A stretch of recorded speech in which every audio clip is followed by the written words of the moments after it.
दुनिया में हज़ारों स्पीच हुई हैं, लेकिन अगर किसी एक स्पीच को विश्व की सबसे बेहतरीन स्पीच कहा जाए तो वो है स्टीव जॉब्स की स्टैनफोर्ड यूनिवर्सिटी वाली स्पीच। स्टीव जॉब्स एक ऐसा नाम जिसके बिना टेक्नोलॉजी की दुनिया अधूरी है, लेकिन उनकी स्पीच सिर्फ टेक्नोलॉजी या एप्पल के बारे में नहीं थी। वो स्पीच थी लाइफ लेसन्स के बारे में, एक ऐसे इंसान के दिल से जो ऊपर भी गया, नीचे भी गिरा और फिर दोबारा उठा।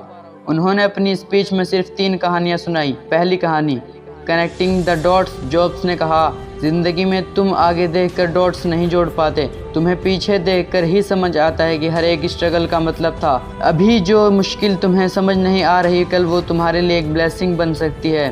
दूसरी कहानी love and loss. Steve jobs को अपनी खुद की बनाई हुई एप्पल कंपनी से निकाल दिया गया था। सोचो, अपने घर से निकाला जाना कैसा लगता होगा, लेकिन उन्होंने कहा, मैंने अपना पैशन नहीं छोड़ा।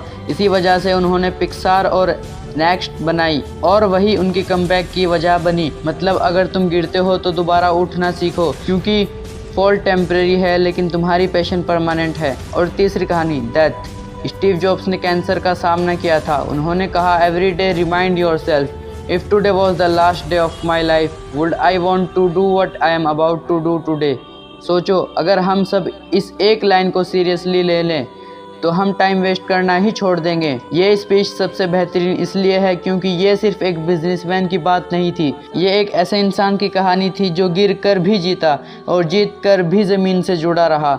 आज भी स्टीव जॉब्स की वो 3 कहानियाँ हमें सिखाती हैं, trust the process, follow your passion and life like there is no tomorrow.